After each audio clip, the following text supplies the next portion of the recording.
3000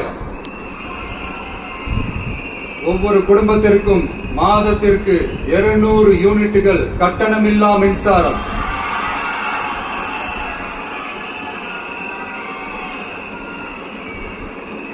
அரசு நிலத்தில் வீடு கட்டி வருடக்கணக்கில் சட்டப்பூர்வமான மின் இணைப்பு, வீட்டு வரி போன்ற ஆவணங்களுடன் ஆக்கிரமித்துள்ள அனைவருக்கும் பட்டா முறைப்படுத்துதல்.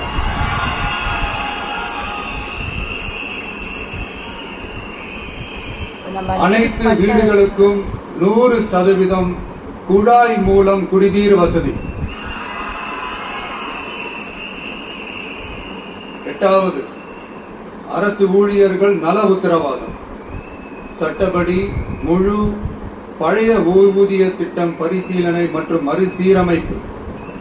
5 அல்லது அதற்கு மேற்பட்ட தொடர்ச்சியான அனுபவத்துடன் அனைத்து ஒப்பந்த பணியாளர்களையும் தற்காலிக ஆசிரியர்கள், ஒப்பந்த செவிலியர்கள், தற்காலிக எழுத்தர்கள் போன்றோர் முறைப்படுத்துதல்.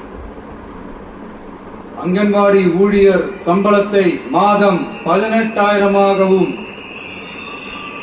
சமூக சுகாதார உதவியாளர் சம்பளத்தை ரூபாய் 10,000ஆகவும் உயர்த்துதல். 20 வருட சேவைக்கு பிறகு ரூபாய் 15 லட்சத்தில்